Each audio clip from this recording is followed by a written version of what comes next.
आज हम विशेष 3 बातों पर चर्चा करेंगे जो समय की भी डिमांड है, जो बाबा भी चाहते हैं। एक है मुस्कुराना, दूसरा है शुक्राना और तीसरा है अब किसी का दिल मत दुखाना।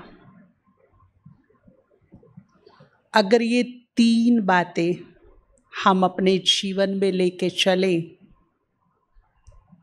तो हमारे पुरुषार्थ में तीव्रता आ जाएगी, जीवन जीने का एक ढंग आ जाएगा, जीवन खुशियों से और सुखों से भर जाएगा, मन संतुष्ट और तृप्त हो जाएगा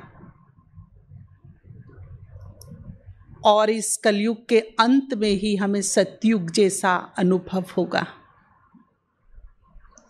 भगवान के साथ का एक निराला सुख मिलेगा। मुझे याद है बाबा के वो महावाक्य जो लास्ट टाइम बाबा ने बोले। विशाल सभा थी, अव्यक्त बाबा पहले बहुत गंभीर मुद्रा में गए, सबको बहुत गंभीरता से दृष्टि दे रहे थे, निहार रहे थे और फिर बाबा ने बहुत ही उम्मीद भरी दृष्टि से एक बात कही कि बाबा की एक लास्ट इच्छा है अपने बच्चों से, एक लास्ट इच्छा। फिर बाबा थोड़ी देर के लिए, कुछ सेकंड के लिए साइलेंस हो गए। सबके मन में एक जिज्ञासा पैदा हो रही थी कि क्या लास्ट इच्छा है। फिर बाबा ने वो अपनी लास्ट इच्छा बताई कि बाबा अपने हर एक बच्चे को खुशनुमा देखना चाहते हैं। फिर बाबा ने बोला कि उदास, निराश, टेंशन वाले फेस बाबा को अच्छे नहीं लगते। बाबा को तो छोड़ो, यहाँ लौकिक माता पिता बहुत सारे बैठे हैं, अगर बच्चा उदास हो, निराश हो, टेंशन में हो तो किसको अच्छा लगेगा। जब यहाँ देहधारी माता पिता को अपने बच्चे उदास अच्छे नहीं लगते हैं तो वो तो परम पिता है, परम माता पिता है।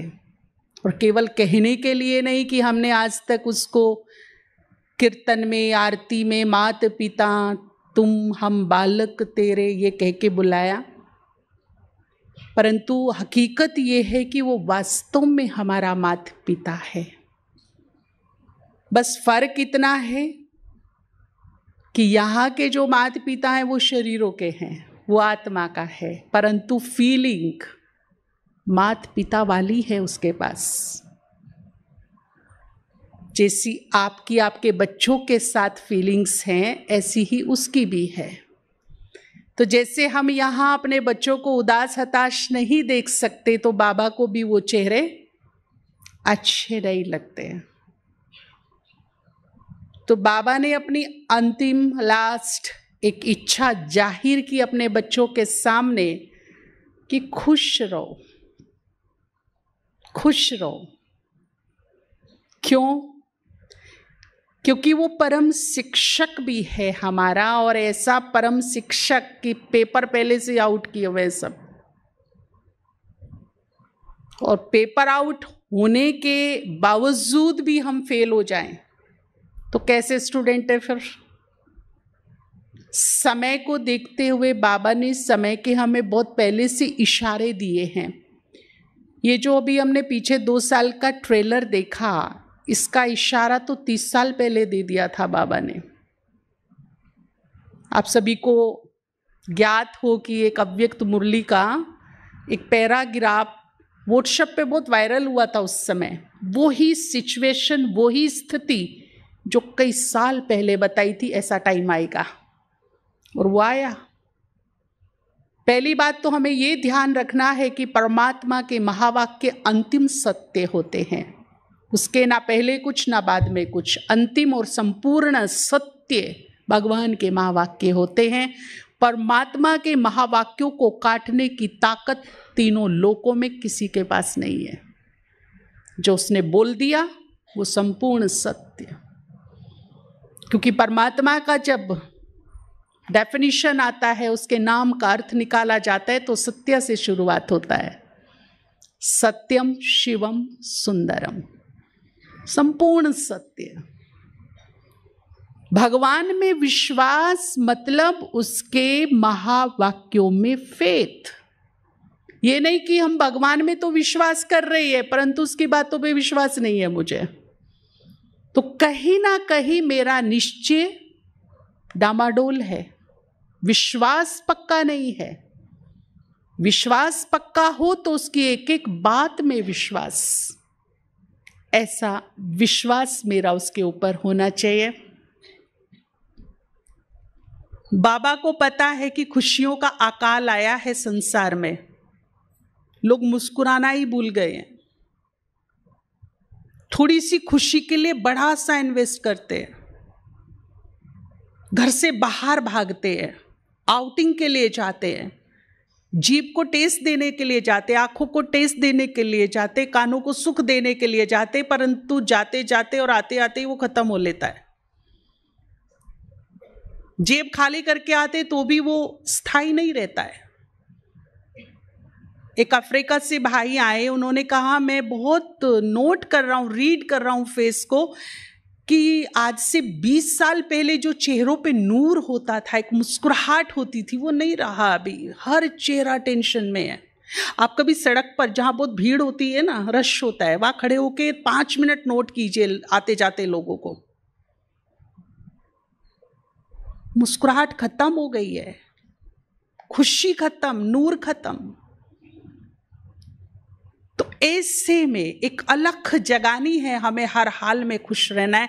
बाबा ने यहां तक बोला, बच्चे तेरा सब कुछ जाता हो जाने दे, जाएगा। ये संपूर्ण सत्य है और अंतिम सत्य है। जितनी जल्दी हो हम इसे एक्सेप्ट कर लें। जिस दिन मेरा ये देह छूटेगा उस दिन मेरा सब कुछ जाएगा। और ये संपूर्ण सत्य है, अंतिम सत्य है। जिस दिन जन्म हुआ उसी दिन मेरी जाने की भी तिथि और तारीख तय हो गई थी, लेकिन इस बात को मैं एक्सेप्ट नहीं करती हूं। मैं ही नहीं रहूंगी तो मेरा क्या रहेगा, है?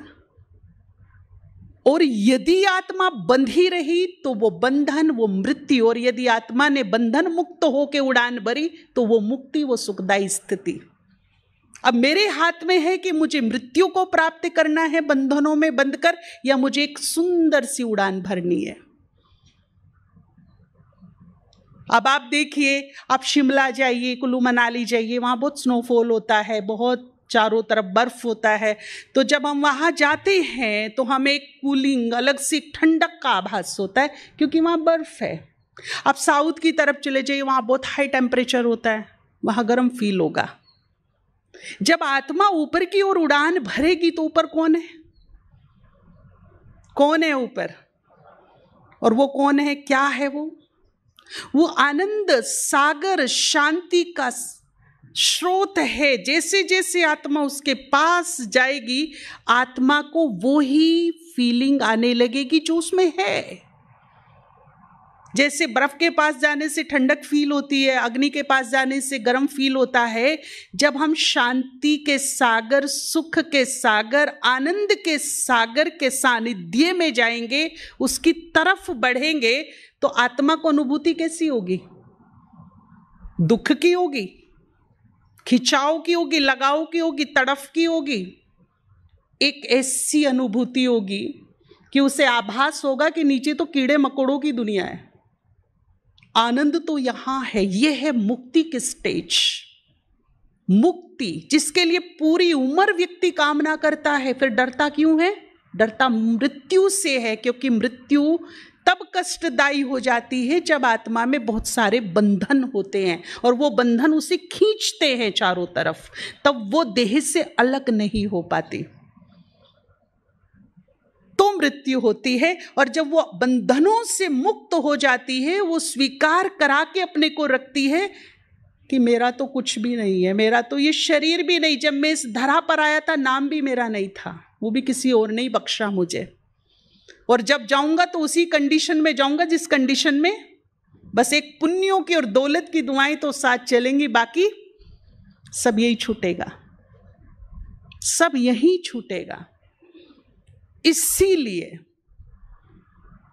अब चलने की भी तैयारी करनी है साथ साथ, पता नहीं कब कहाँ किस मोड़ पर, अब तो कोई श्योरिटी नहीं रही है। अभी अभी था, अभी अभी है ही नहीं। रात को ठीक ठाक सोया, सुबह उठा ही नहीं, है कोई श्योरिटी? एक पल एक क्षण की भी मैं कहूं कि मैं श्योरिटी लेके बेटे मैं शाम तक हूं, नहीं हो सके अगला शब्द मेरे मुख से निकले ही नहीं। तो यहां से मुक्त करते चलेंगे अपने आप को, सब उसका मैं भी उसकी, उसने ही दिया है। एक ऐसी भावना अपने मन में रखेंगे ना तो बंधन अपने आप खत्म होते चलेंगे। तो खुश रहना है और ये स्वीकार कर लेना है कि छूटेगा तो सब कुछ छोड़ के चलना है। ना लाए थे ये स्थूल व्यक्ति, साधन, घर, प्रॉपर्टी, ना लेके जाएंगे। तो बाबा ने कहा बच्चे तेरा सब कुछ जाता हो तो भी तैयार, खुश, हर हाल में खुश। इवन बहुत बड़ी बात कही कि तुम्हें मालूम पड़ जाए कि अब से 5 मिनट के बाद ये देह छूटेगा, तुम्हारा शरीर छूटेगा, तो ये शरीर तो छूट जाए परंतु तुम्हारी खुशी अंतिम श्वास तक ना छूटे। प्राण तन से निकल रहे हों और होठों पे मुस्कुराहट हो, एक सुकून, एक शांति, एक खुशी, ऐसी स्थिति बाबा चाहता है अपने बच्चों की। बन सकती है। जब रॉयल बाप के बच्चे हैं तो जाए भी रॉयल्टी से ना, है ना। जब हमें रॉयल्टी पसंद है, हम रॉयल्टी से रहना पसंद करते, रॉयल्टी से खाना पसंद करते, लाइफ स्टाइल हमारा रॉयल होना चाहिए, तो रॉयल बाप की हम संतान हैं तो जाए कैसे फिर रोते हुए? जाना भी हमें कैसे है? रॉयल्टी के साथ। जब दुनिया वाले देखें तो कहें कि वाह, कोई प्रभु का लाल गया इस संसार से। ऐसा तो हमने आज तक नहीं देखा था। चलने की जब तैयारी करनी ही है तो इस प्रकार की तैयारी करें हम कि जाने के बाद भी एक सीख दे जाए संसार को कि जब जाना है तो कैसे जाना है। ठीक है ना। बाकी तो सब कुछ छूटेगा, लेकिन कुछ है जो भरपूर करके जाना है, वो है हमारे पुण्यों की पूंजी, वो है हमारे दुआओं की दौलत, उन्हें भर भर के ले जाना है। और जिनके पास ये बहुत होगा वो मुस्कुराते हुए ही जाएगा, वो संतुष्ट होकर ही जाएगा, उन्हें कोई बंधन आकर्षित करेगा ही नहीं। तो देखिए बाबा ने कहा तेरा सब कुछ जाए तो भी, ये देह भी जाए तो भी तुम्हारी खुशी नहीं जानी चाहिए। अब रूहानी सेना बैठी है सभी, और हमारा जो कमांडर है वो हमें ट्रेनिंग दे रहा है कि तुम्हें किस तरह से आगे की लड़ाई लड़नी है। तैयार हैं सभी? तैयार हैं। परंतु अभी ही की लंबी आदत खुश रहने की हमारे काम आएगी। अभी क्या होता है, हम सोचते आज हम पूरा दिन खुश रहेंगे, पर छोटी सी बात मेरे मन के विपरीत हो जाती है तो मूड खराब हो जाता है, डिस्टर्बेंस हो जाता है, इरिटेशन आ जाता है, चिड़चिड़ापन, घड़ी घड़ी मूड स्विंग होने की आदत, चिड़चिड़ापन की आदत, घड़ी घड़ी रो लेने की आदत, रूठ लेने की आदत, ताने सुनाने की आदत। ये कोड़ी तुल्य कीमत है इन बातों की, कोई कीमत नहीं। कोड़ी की भी कीमत होगी कुछ अगर खरीदने जाए मार्केट में, तो इनकी तो इतनी भी कीमत नहीं है। और जो बिल्कुल ही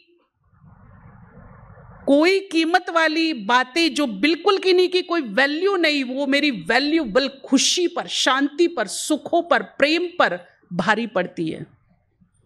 तो ये बुद्धिमत्ता है? बुद्धिमत्ता है क्या? हाजी या नाजी? बुद्धिमत्ता है। तो हम एक दृढ़ संकल्प करेंगे। देखो मैं ये नहीं कहती आप वायदा करिए, वायदे टूट जाते हैं, पर एक कोशिश, एक प्रयास कामयाब करा देती है। हम एक कोशिश तो कर सकते हैं ना, एक प्रयास तो कर सकते हैं कि हम खुश रहने की आदत डालेंगे अपने अंदर। हर हाल में हम खुश रहेंगे, शांत रहेंगे। एक आदत डालिए। ये जो छोटी छोटी बातों में कुछ कुछ हो जाता है ना, जो खुशी मेरी भी खत्म और परिवार की भी खत्म, अड़ोसी पड़ोसी की भी खत्म, इन आदतों को हमें खत्म करना पड़ेगा। और कोई भी आदत एक दिन में पड़ती नहीं और कोई भी आदत एक दिन में खत्म भी नहीं होगी। इसीलिए थोड़ा अटेंशन देकर परसेंटेज में इसको हम बढ़ाएं। जैसे कोई बीमारी होती है ना, फीवर है, अभी 103 था तो डॉक्टर पूछेगा मेडिसिन लिए अभी कितना है, कितना कम हुआ, वो ये नहीं कहेगा उतर गया क्या।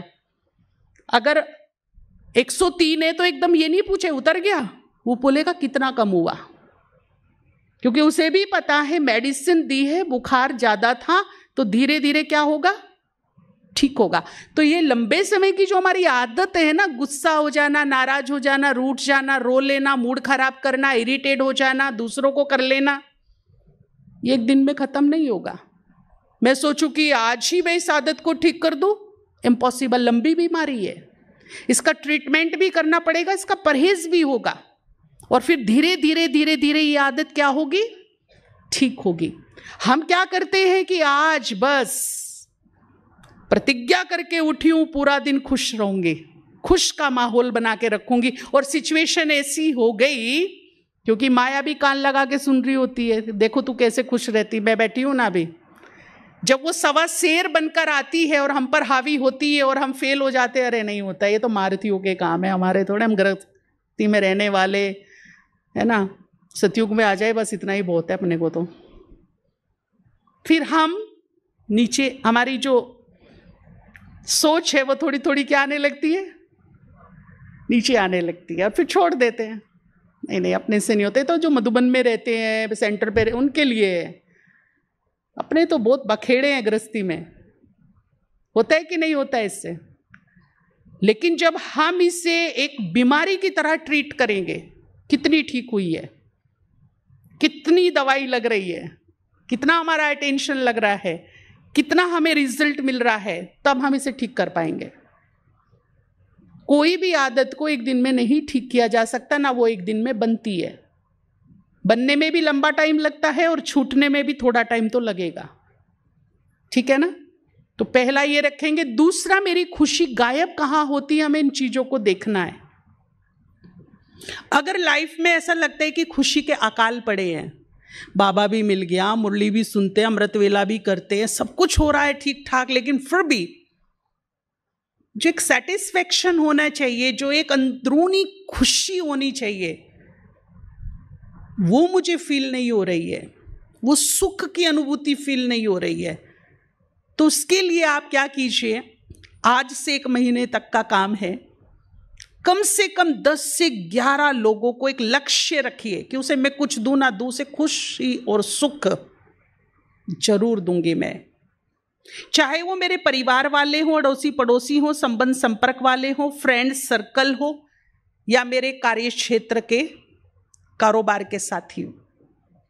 कुछ नहीं दे सकती ना जब मैं उनसे जुदा हूं, जब मैं उनके पास से हटूं तो एक स्माइल देकर हटूं।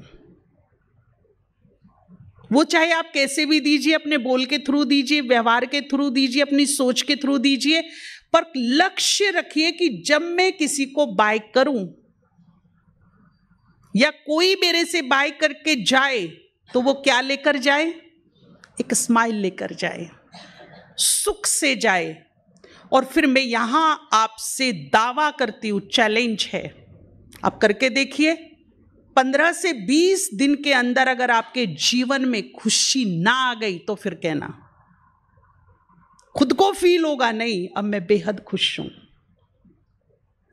अब मुझे सुख मिल रहा है। ये अनुभव व्यक्तिगत होगा हर एक को। अब देना शुरू कर दीजिए। मुरली में बहुत बार सुना है, दे दान।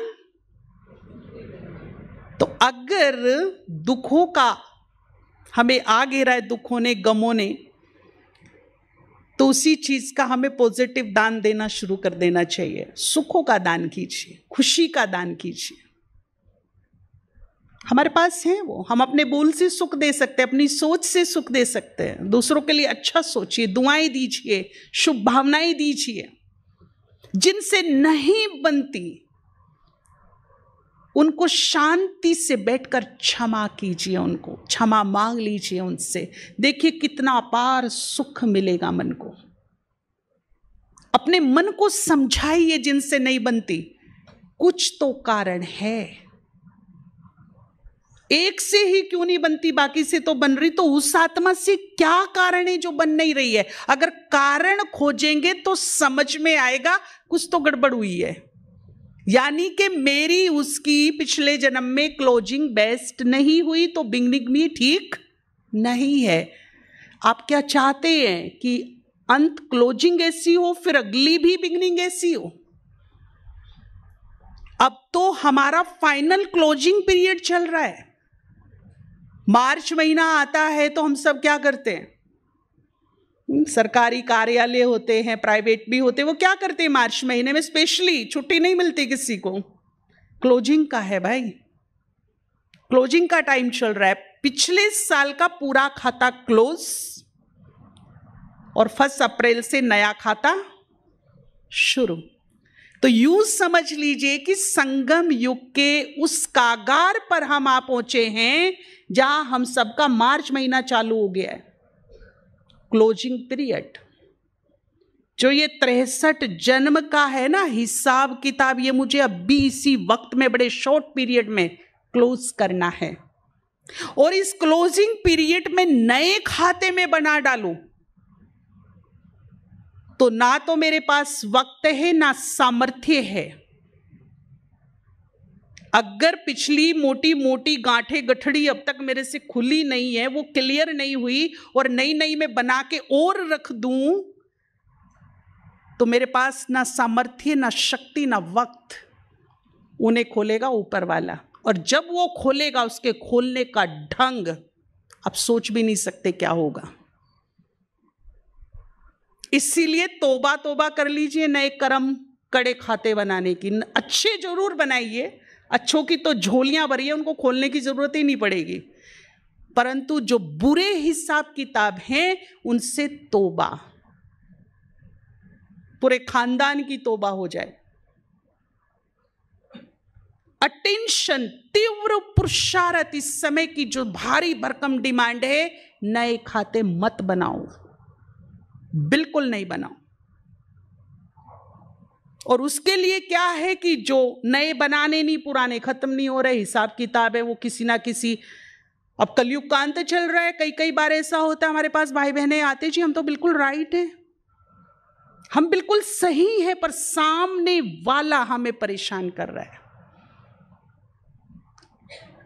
तो एक बार हमारे साथ भी ऐसी बात हो गई थी, मैं और मेरा भाई हम ऐसे झगड़ रहे थे आपस में,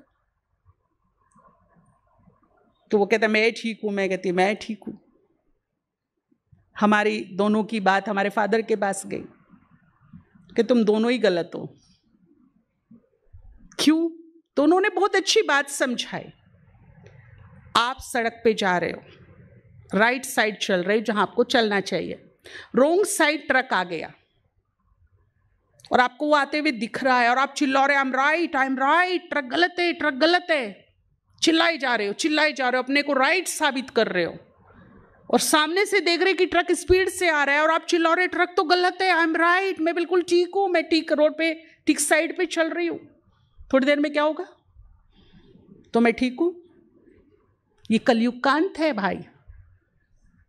यहां ठीक होते भी अपने आप को और बचाना पड़ता है, नहीं तो ठीक होते भी ठोक देंगे, टाइम नहीं लगेगा। ठीक है ना? इसीलिए मैं अपनी साइड तो हूं, मुझे और साइड हो जाना चाहिए, अपने बचाव के लिए, अपने फेवर के लिए, अपनी भलाई के लिए, अपने कल्याण के लिए और साइड। टकराने में कोई फायदा, चोट मेरे ही लगेगी। समझ में आ गया? किसी से भी टकराने में कोई फायदा, कर्म बंधन मेरे ही बनेंगे। तो सबसे बेस्ट फार्मूला है, कुछ समय करके देखिए, सुबह या शाम को, जिनसे नहीं बनती है उनसे फॉरगिव करके देखिए। मन ही मन बाबा के सामने बैठकर चित्त को शांत करके अपने कल्याण के लिए, अपनी सुखों के लिए, अपने परिवार की शांति के लिए, अपनी सफलता के लिए, अपने जीवन को निर्विघ्न बनाने के लिए व्यक्तिगत रूप से अपने लिए ये करके देखिए सच्चे हृदय से। जिन भी आत्माओं को मेरे से कष्ट मिला है, तकलीफ मिली है, चाहे वो इस जन्म में मिली है या पूर्व जन्मों में मिली है, मैं उनसे क्षमा याचना करती हूँ भगवान को साक्षी मानकर, और एक दृढ़ संकल्प करती हूँ, एक प्रयास, एक कोशिश चालू करती हूँ कि अब मेरे मन से, वचन से, कर्म से, व्यवहार से किसी को दुख तकलीफ ना मिले। पूरी कायनात, पूरी कुदरत, ऊपर वाला सब आपको क्षमा करने में लग जाएगा। जब हम अपनी भूलों को एक्सेप्ट करते हैं और उनको ना करने का दोबारा संकल्प करते हैं तो प्रकृति का भी योगदान हमें मिलने लगता है, भगवान का योगदान मिलने लगता है। आपने किसी सीरियल में, किसी पिक्चर में देखा होगा, कोई विलेन था, कोई बुरे काम करता था, लेकिन उसे सीख मिल गई, वो अच्छा बन गया, अब अच्छे रास्ते पे चल रहा है। अभी थोड़ी देर में हमें उससे चिढ़ मच रही थी उसका रोल देखकर, उसका पार्ट देखकर, लेकिन अभी वो चेंज कर रहा है, उसको रियलाइज हो गया, वो दिल से अपने को चेंज कर रहा है, तो थोड़ी ही देर में हमारी सोच बदल जाती है, हम उसके फेवर में आ जाते हैं ना। तो ऐसे ही जब हम अपनी गलतियों को रियलाइज करके, महसूस करके स्वीकार करते हैं तो पूरी कायनात, पूरी कुदरत, ऊपर वाला सब हमारे फेवर में आ जाते हैं। सब हमें सदमार्ग पर चलने की शक्ति, प्रेरणा प्रदान करते हैं, बशर्ते मुझे स्वीकार हो, मुझे चेंज करने का एक लक्ष्य हो अपने को। सब कुछ पॉजिटिव हो जाएगा, ठीक हो जाएगा। जिनसे हिसाब किताब है ना, वो भी ठीक हो जाएंगे, वो भी शांत हो जाएंगे। आपको किसी पर गुस्सा आ रहा हो, आपके विपरीत कुछ काम कर दिया हो किसी ने, आप बहुत ही गुस्से में उसके पास गए, बहुत इरिटेट है, बड़े गुस्से में, उसको पता है कि बहुत गुस्से में कुछ बोलेगा भी तो, लेकिन जैसे ही आप पहुंचे उसने कान पकड़ के बोले, आई एम वेरी सॉरी भैया, माफ कर दो प्लीज। तो जो 100% उग्रता थी मन में, वो थोड़ी डाउन होगी कि नहीं होगी? प्रैक्टिकल बताइए। बिल्कुल, क्षमा यही काम करती है। जिनसे हमारे कड़े हिसाब किताब इस जन्म में या पूर्व जन्म में मन की उग्रताओं को क्षमा क्या करती है, और इससे हमारी जो भोगनाएं हैं वो क्या हो जाती है, डाउन हो जाती है। हर हाल में मेरा ही फायदा है, पर ये नहीं कि गलती करते रहो माफी मांगते रहो, गलती करते रहो माफी मांगते रहो, ये नहीं। एक कोशिश, एक प्रयास, एक लक्ष्य रखिए, नहीं अब भी नए कर्म बंधन नहीं बनाने हैं, ठीक है ना। तो जिनसे नहीं बनती उनको क्षमा याचना कीजिए, किसी से माफी मांग लीजिए। मिर्जा गालिब की बड़ी सुंदर 2 लाइनें हैं कि इस तरह जीवन को सुखी सरल बना लिया, किसी से माफी मांग ली, किसी को माफ कर दिया, जीवन का आनंद आ गया। यही तरीका बचता, उलझने का वक्त तो है नहीं हमारे पास। बदलाई लेना है तो संभाल के रखिए, द्वापर युग में तो तलवारें निकालिए, खूब युद्ध करिए, किसने मना किया, लेकिन अभी हमें टाइम इजाजत नहीं देता है ये सब करने के लिए, ठीक है ना। दूसरी बात, हमारी खुशी गायब होती जब हम दूसरों से कामनाएं रखते हैं, उम्मीदें रखते हैं, और खासकर अपनों से। परायों से तो बहुत कम होती है, पर अपनों से बहुत होती है हमारी कामनाएं, होती है कि नहीं। एक फार्मूला अपना सेट कर लीजिए, कामनाएं 100, खुशी 0। और यदि खुशी को 100 पर ले जाना है तो कामनाओं को कहां ले आओ? किसी से कोई कामना नहीं, कोई कामना नहीं। जब हमारी कामनाएं पूरी नहीं होती ना, हमारा मूड खराब होता है, संबंधों में कड़वाहट आती है, दूरियां बढ़ती हैं, लड़ाइयां होती हैं, मनमुटाव होते हैं। अरे मुझे तेरे से ये उम्मीद नहीं थी भाई। एक तो मेरा मन खराब, मेरी खुशी गायब, मेरी शांति गायब, और दूसरा जो हमारे रिलेशंस में दूरियां आती हैं, कड़वाहट आती है, वो बहुत खराब होता है। उससे एक नया सूक्ष्म कर्म बंधन तैयार होता है जो आगे के लिए क्रिएट होता है। तो इन चीजों से हमें बचना है। माताओं को बहुत होती है, मेरी बहू मुझे पूछती नहीं है, बेटा सम्मान नहीं देता, देखो बहू को तो कैसे लेके घूमता है, माँ की पूछता ही नहीं, केयर ही नहीं करता, मेरी बात ही नहीं मानता, है ना, मुझे प्यार ही नहीं देता, ये तो शांति ही नहीं रखती हमारे घर में। बहुत सारी ऐसी रोजमर्रा की कामनाएं होती हैं छोटी छोटी, जो हमारी भारी भरकम खुशी पे, प्रेम पे, सुखों पे, हमारे संबंधों पे भारी पड़ती है। छोटी छोटी बातें होती हैं। आज मैं एक ऐसा फार्मूला आपको बताऊंगी, अगर समझ में आ गया तो जीवन तर जाएगा। बस समझना है उस फार्मूले। एक भाई एक बड़े सुंदर से जल के मटके से जल निकाल रहा था। बड़ा सुंदर मटका, सजा सजाया, प्यास भी ना हो तो लगे कि एक गिलास तो पी लेते इस मटके से। वो भाई उस मटके में लोटी डालकर जल निकालने का प्रयास कर रहा था। 1 बार, 2 बार, 10 बार, 20 बार, अनेक बार, परंतु हर बार वो लोटी खाली निकल रही है मटके से। वो बार बार डालता है, घुमाता है, टेढ़ा मेढ़ा होता है, लेकिन लोटी खाली बार निकल रही है। उसका हर प्रयास फेल हो रहा है। बताइए क्या रीजन है, जल क्यों नहीं आ रहा है जी? क्या लोटे में छेद है?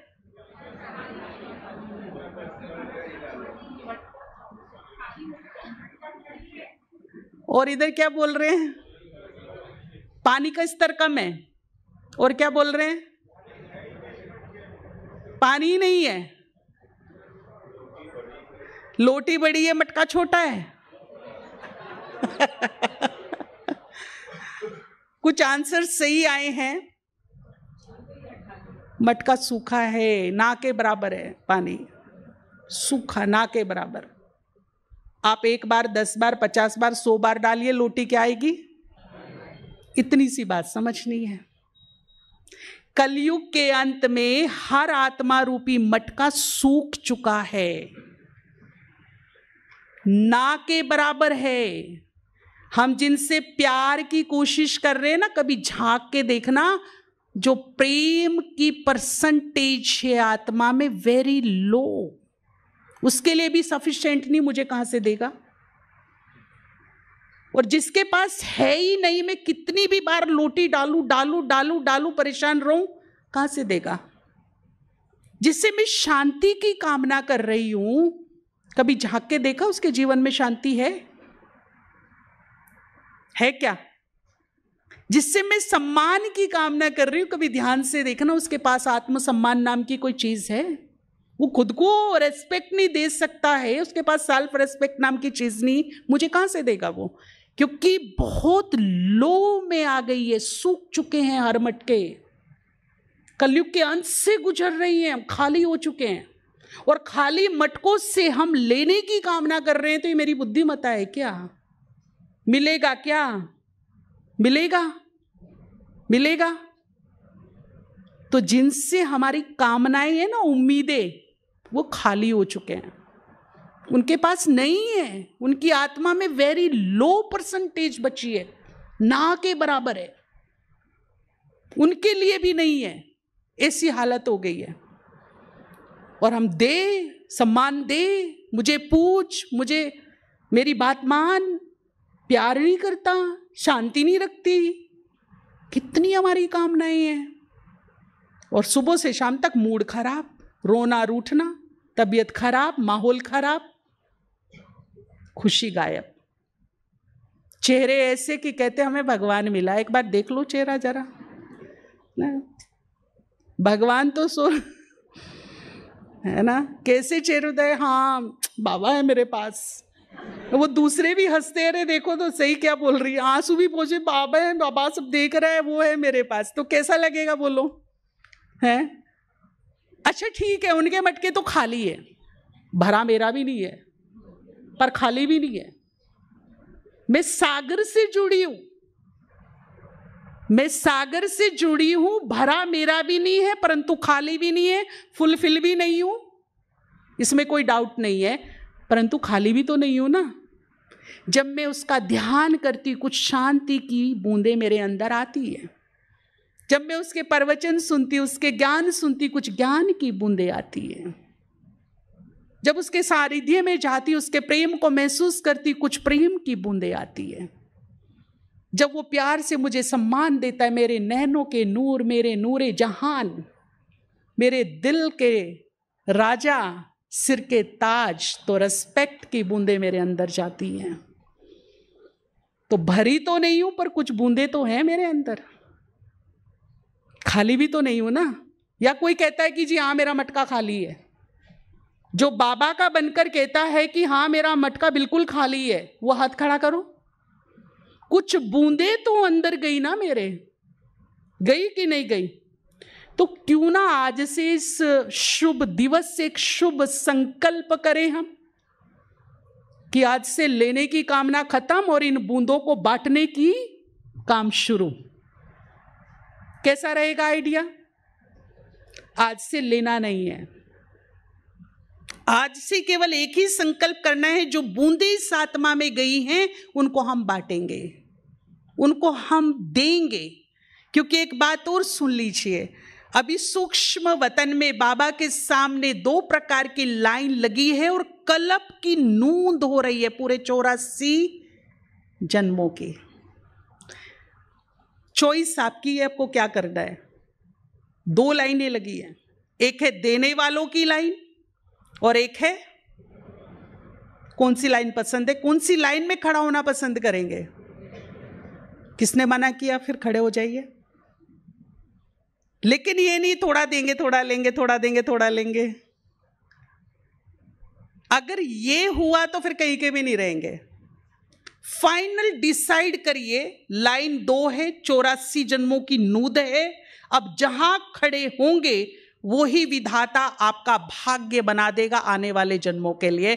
या तो लेने वालों की लाइन में खड़े हो जाइए, लेते रहिए, या फिर देने वालों की लाइन में खड़े हो जाइए, देते रहिए।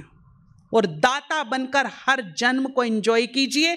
आपके दरवाजे पर लेने वालों की लंबी लाइन होगी और आप सिर्फ देने वाले होंगे, दाता होंगे। आपका देकर भी नहीं खुटेगा, इतना भरपूर रहेगा। मेरे कहने से नहीं, खुद डिसाइड कर लेना शाम तक की कौन सी लाइन में खड़ा होना है। जी जी, तो दीजिए, प्रेम दीजिए, सुख दीजिए, खुशी दीजिए, सम्मान दीजिए, मदद दीजिए, सहयोग दीजिए, शांति दीजिए। किसी ने मना किया है? दे सकती हूं कि नहीं दे सकती हूं? अगर ये मैंने देना शुरू कर दिया तो यह स्टैंप लग जाएगी अविनाशी दाता, और वो दाता ही बनकर जन्मेगा। कभी भी उसका हाथ ऐसे नहीं होगा। कैसे होगा? कौन सा पसंद है? दे दे दे दे दे दे, या ले ले ले ले ले ले, कौन सा पसंद है जी? कर लीजिए अपने भाग्य का निर्माण। आज से लेने की कामना खत्म कर दीजिए। कोई नहीं देता ना, कोई बात नहीं, मेरे पास तो है ना, मैं देती हूं। और एक अच्छा बिजनेसमैन, सफल बिजनेसमैन कमाई कैसे करता है पता है? पहले कमाई करने से पहले अपनी जेब से इन्वेस्ट करता है वो, तब उसका बिजनेस चालू होता है, तब 1 के 2 आते हैं। अगर वो अपनी जेब से इन्वेस्ट ना करे तो उसका कमाई का कोई सोर्स नहीं है। है क्या? है क्या? तो पहले इन्वेस्ट कीजिए। जब हम इन्वेस्ट करेंगे तो कमाई होगी। आध्यात्मिकता की यही खूबी है। आध्यात्मिकता क्या कहती है? 2 तो आएगा, 2 तो बढ़ेगा। अगर मैं देना शुरू कर दूं दूसरों को तो बढ़ना शुरू हो जाएगा, कुछ ऊपर से कुछ नीचे से। मेरा तो फुलफिल होना ही एक दिन है ना।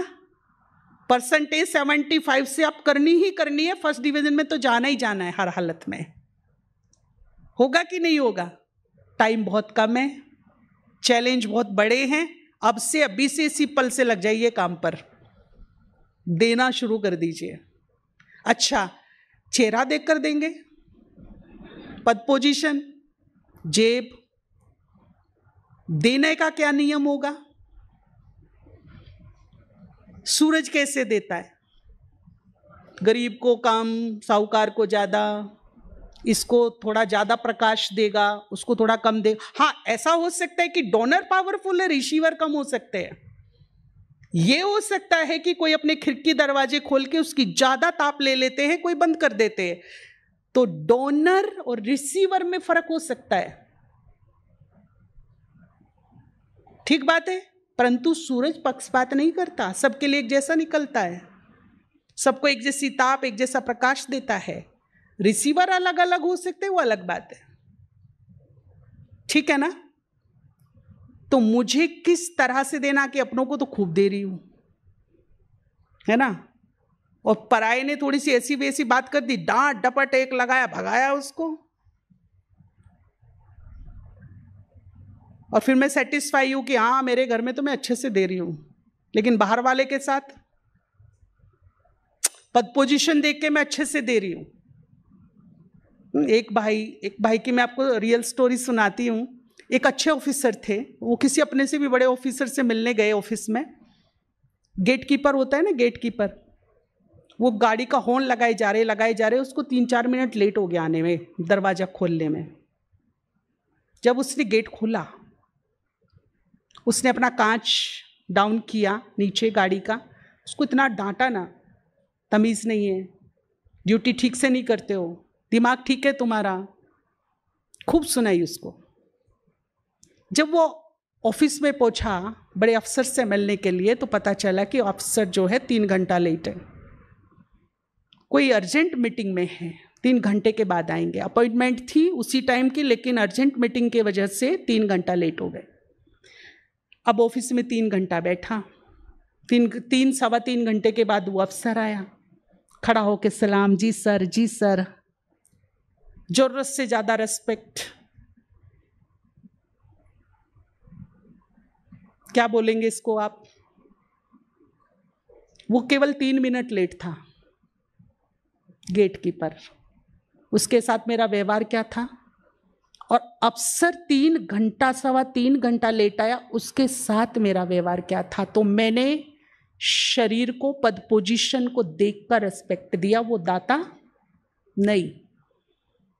पहला ही पार्ट उसका पक्का नहीं, आत्मिक भाव पक्का नहीं, जिसमें संभाव नहीं है।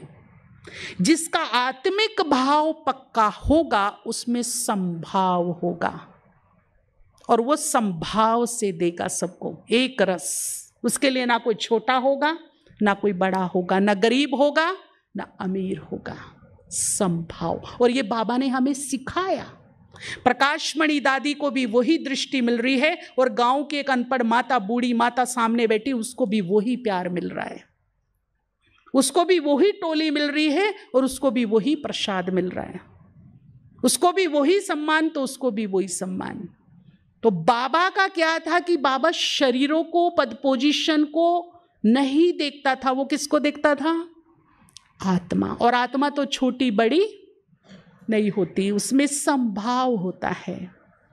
तो आत्मिक भाव यदि मेरा पक्का है, पहला पाठ पक्का है, तो उसका पहला ही लक्षण दिखाई देगा संभाव, कोई पक्षपात नहीं।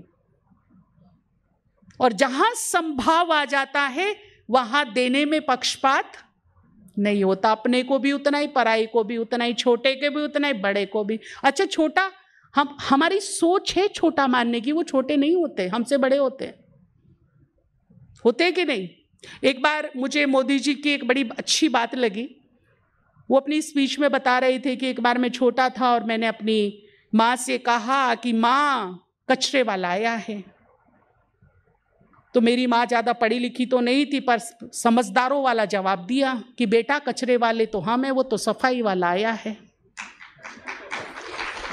अच्छा देखिए, रियलिटी भी तो यही है, सारा दिन कचरा किसने इकट्ठा किया? तो कचरे वाले कौन हो गए? वो क्या करने आया है? तो वो तो सफाई वाला है ना। सोच का फर्क है। एक भाई सुबह सुबह मुरली सुनने आ रहा था, जल्दी आ रहा था, तो सड़क पे जो झाड़ू लगाते हैं ना, वो झाड़ू लगाए जा रहा। भाई नहा धो के, व्हाइट ड्रेस पहन के, बैच लगा के, तेल वेल लगा के मस्त खड़ा था। अब वो झाड़ू लगा रहा है तो धूल उड़ रही है, काफी देर से खड़ा है कि रुके तो मैं निकलूं, रुके तो मैं निकलूं। अब वो रुका नहीं तो उसको डांट लगा दी, भाई तू दिखाई नहीं देता, इतनी धूल धमाल कर रखी है, हमें जाना है बाहर, समझ में नहीं आती।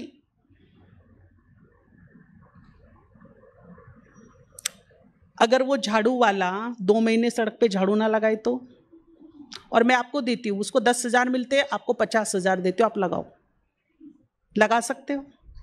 जो काम मैं नहीं कर सकती दूसरा कर रहा है तो कहीं ना कहीं वो मुझसे बड़ा है, उसकी सामर्थ्य मुझसे बड़ी है, तो वो ताने सुनने के लिए नहीं है, डांट सुनने के लिए नहीं है, सलाम के लायक है वो, उसको सलाम कीजिए। काम छोटे बड़े नहीं होते हैं, सामर्थ्य को देखना चाहिए। जो मैं नहीं कर सकती वो कर रहा है, तो वो एप्रिशिएट के लायक है, महिमा के लायक है, या डांट धत्कार के लायक है? किसके लायक है वो? और कभी ना आप एक प्रैक्टिकल प्रयोग करके देखिएगा, कभी मेरे कहने से, कभी आप सुबह सुबह आइए, वो जो झाड़ू लगाते रहते हैं ना सड़क पर, उनके पास जाइए, उनकी पीठ थपथपाइए जरा, शाबाश, थैंक यू सो मच, आपकी वजह से हमें एक साफ सुथरा माहौल मिलता है, हम साफ सुथरी सड़क पर चलते, जो काम हम नहीं कर सकते ना भैया वो आप करते हो, थैंक यू सो मच। और फिर ना थोड़ा सा दूर हटके ना साक्षी होकर उसके फेस को रीड करना, जो उस पर एक आत्मविश्वास आएगा, जो एक स्माइल आएगी, वो होगी मेरी सच्ची कमाई, वो कमाई है मेरी, वो मैंने कुछ कमाया है। ये नहीं कि मैंने राह चलते उसको हीन भावना दे दी, उसका कॉन्फिडेंस छीन लिया, उसकी एफिशिएंसी छीन ली, वो मेरी कमाई नहीं है, ये मेरा कर्म बंधन है। तो राह चलते भी आप कमाई कर सकते हो और अपनी खुशी को बढ़ा सकते हो, इस मटके को फुलफिल कर सकते हो। ऐसे बहुत सारे अवसर मिलते हैं हमको, फ्री पॉकेट में भरपूर कर सकते हो यहां से। बस थोड़ा सा मुझे अपना एटीट्यूड चेंज करना है। तो देना कैसे है? घर में मेड नहीं आई, और जब आती थी तब वैल्यू का नहीं पता था, देर से आई, समझ में नहीं आता, ये कोना छोड़ दिया, वो ऐसे कर दिया, पैसे देती हूँ ऐसे थोड़ा ही कराती हूँ। और जब नहीं आई तो शायद भगवान इतना याद नहीं आया होगा जितनी वो याद आई होगी, है ना? समझ में आया ना फिर उसका वैल्यू। ठीक है, उसकी मजबूरी है, वो तुम्हारे पास साथी है, तो जब वो जाए एक बार एक स्माइल, एक थैंक यू, एक अप्रिशिएट करके भेजिए उसको, ताकि उसका एक आत्मविश्वास, एक स्माइल के साथ, एक खुशी के साथ, एक कॉन्फिडेंस के साथ, एक नई एनर्जी के साथ वो जाए और अगले दिन फिर एक एनर्जी के साथ आपके घर में आए। और ये है दोस्ती करने के ढंग, फेवर में लाने के ढंग। जितना मैं अप्रिशिएट करती हूँ दूसरों को, उतना वो मेरे फेवर में आएगा। अब आप सुनिए, हम भजन कीर्तन आरती में क्या करते हैं? जागरण जागराते करते हैं, इनमें हम क्या करते हैं? भगवान की महिमा, यानी कि अप्रिशिएट। अगर अप्रिशिएट करके भगवान मान सकता है तो इंसान तो कितना इजी है, उसको अपने फेवर में लेना, उसको राजी करना कितना इजी है। तो एक बार भले ही काम मेरे अनुकूल ना हुआ हो तो भी एक बार ये जस्ट अप्लाई करके देखना, मेरे अनुकूल काम नहीं हुआ ना तो भी उसके समझा करके ढंग से। अब क्या होता है, समझाने के भी दो तरीके होते हैं। एक तो होता है डांट डपट के। हमारे यहाँ शांतिवन में हमारा एक बहुत अच्छा कांच का वो था, वो तोड़ दिया सर्वेंट ने बर्तन मांजते हुए, एक भाई ने, जो लेबर्स आते हैं उन्होंने। तो मैंने उसको अच्छे से डांट लगा दी, देख के नहीं काम कर सकते, पहले भी तोड़ा था अभी भी तोड़ दिया, ढंग से नहीं काम कर सकते हो तुम। भाई जी अंदर बैठे थे, तब तो कुछ बोले नहीं। जब वो चला गया ना तो मुझे बुलाए, इधर आओ। बोला मैं एक बात सोच रहा था, जो बात आपने उसको डांट के बोली बहुत अच्छी, बोलना चाहिए था, पर जो डांट के बोली वो आप प्रेम से समझा भी तो सकती थी ना। तीसरा नेत्र खुल गया कि जो हम डांट के बोलते हैं वो हम प्रेम से भी तो समझा सकते हैं। सही बात है कि नहीं? है कि नहीं? वही बात हम प्रेम से समझा भी तो सकते हैं जो डांट के बोल रहे हैं। इससे कितने सारे फायदे, एक तो मेरी पीस, माहौल, प्रेम, नजदीकियां सब बरकरार रहेंगी। और सबसे बड़ी बात की कोई नया कर्म बंधन, कोई नया कर्म बंधन। एक दिन ऐसे ही हुआ, शांतिवन में अपने रूम पे खड़े थे, चाबी का ना इतना बड़ा गुच्छा मेरे हाथ में था, तो एक भाई नीचे खड़ा था, नीचे मैं ऊपर थी। उसने कहा बहन जी चाबी दियो मेरे को। तो मैंने ना ऐसे हाथ उठाया, जैसे मैंने ऐसे हाथ उठाया ना, अरे रे रे रे, उसने ऐसे कर लिया, रुको रुको रुको रुको। तो मैंने कहा तुमने ही तो मांगी है। कहता है बहन जी मैंने देने को बोला, फेंकने को थोड़ा ही बोला। तो समझ में आया देना और फेंकना दोनों में भारी भरकम अंतर है कि नहीं। जब मैंने फेंकने की कोशिश की तो उसने अपना बचाव किया, और जब मैंने देने का पोज बनाया तो उसने लेने की कोशिश की। दोनों हाथ फैलाकर कैच करने की कोशिश की। तो हमारी शिक्षा जो देने का ढंग है, समझाने का जो ढंग है, समझाइए, जरूर समझाइए, पर फेंकिए नहीं शिक्षा को। हम क्या करते, क्रिटिसाइज, टॉन्ट, गुस्सा, बदले का भाव, नीचा दिखाना, और फिर कहते हम तुम्हें सिखाई तो रहे हैं ना, बताई तो रहे हैं ना, लेकिन उसमें कितने भाव समाये हुए हैं जो उसकी आत्मा पर चोट कर रहे हैं। और जब उसकी आत्मा पर चोट हो रही है तो वो क्या कर रहा है, बच रहा है। और फिर एक दिन इतना बचेगा, इसका तो काम ही है, चल बोलता रहे, वो इतना बच जाएगा एक दिन, चाहे वो आपका खुद का बेटा भी क्यों ना हो, नहीं सुनेगा। और जिस दिन मुझे देने का ढंग आ गया, जब मेरी वाणी में सम्मान होगा, शुभ भाव होगा, अपनापन होगा, प्रेम होगा, और जब मैं उसे दूंगी तो वो क्या करेगा, ऐसे लेगा, कैच करेगा कि नहीं नहीं आप बिल्कुल सही बोल रहे हो, आप मेरे वेल विशर हो, मुझे अच्छी तरह पता है और मैं पूरी कोशिश करूंगा। बोलेगा कि नहीं बोलेगा। ढंग सीखिए, सिखाना है, परंतु कैसे सिखाना है, फेंक कर नहीं, देकर। फेंकना नहीं अपने शब्दों को, देना है। देंगे तो कैच होगा, फेंकेंगे तो बचेगा, सीधा सा फार्मूला है ना। तो सिखाइए। तो अपनी जो घर में आती है ना छोटे काम वाले, ये जो भी हैं, एक बार तो जरूर उनकी पीठ थपथपाइए, उनको अप्रिशिएट कीजिए। घर में जो भी परिवार में है आपके, अब भाई लोग नौकरी से आते हैं, बिजनेस से आते हैं, और वो माता ने बड़ी मेहनत से खाना बनाया, नमक ऊपर नीचे, अरे तेरे को अक्ल आएगी कि नहीं आएगी। अब उसने भी तो 2 घंटे लगाए, भाई गलती हो गई, कोई बात नहीं, आप उसे खा लीजिए, खाना तो बहुत अच्छा था, पर कल नमक का थोड़ा ध्यान रखना, वैसे तो आपके हाथ में अन्नपूर्णा का वास है, कोई बात नहीं, हो जाता है ऊपर नीचे। तो कल क्या करेगी वो, 3 बार चक चक के देखेगी, बढ़िया से बढ़िया बने, बढ़िया से बढ़िया बने। और यदि मैंने डांट डपट करके मूड खराब कर दिया, अरे लो रोज इनके लिए मेहनत करूंगी, सुनो एक दिन भी ऐसा क्या है, हम भी तो लगे रहते हैं घर में। तो भावनाओं में टकराव शुरू हो जाता है, और जब भावनाओं में टकराव शुरू होते हैं तो मूड पर असर आता है, मूड स्विंग होने लगते हैं, और जब मूड पर असर आता है तो फिर नाराजगी दिखती है ना। और नाराजगी में कुछ ऐसे बोल निकल जाते हैं जो नहीं, भाई नाराज, फिर बोलते रहे मैं नाराज थी ना उस टाइम, तुम क्यों मूड दिल पे ले रहे हो ये बात, है ना, बोलते हैं ना।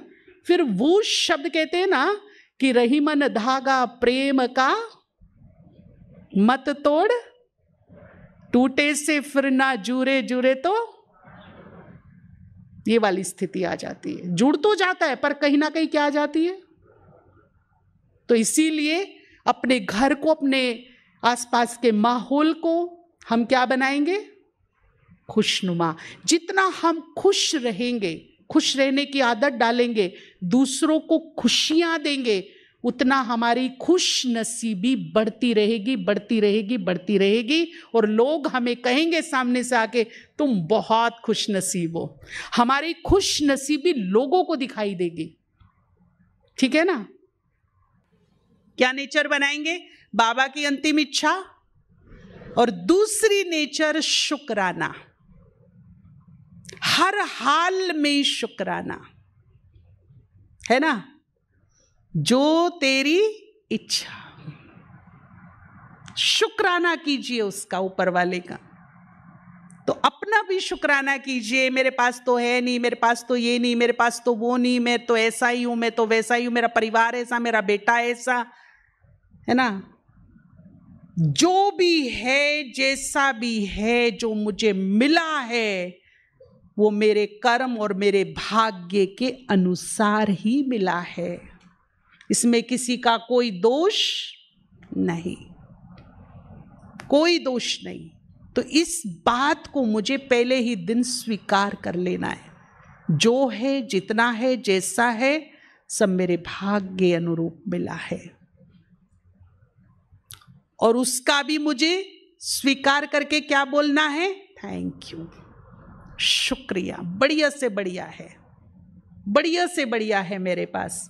आपको पता है ये थैंक यू, शुक्रिया, धन्यवाद शब्द पे बड़े काम चल रहे हैं विदेशों में, और ये रिसर्च निकल के आया है कि दिल से हम जिस बात का, जिस व्यक्ति का, वस्तु का आभार मानते हैं, शुक्रिया बोलते दिल से, ये नहीं कि जो अंग्रेज छोड़ गए यहां thank you thank you thank you, वो वाला नहीं, दिल से ऐसा निकले कि इसकी फ्रीक्वेंसी ब्रह्मांड में फैल जाए, ऐसा आभार, ऐसा धन्यवाद।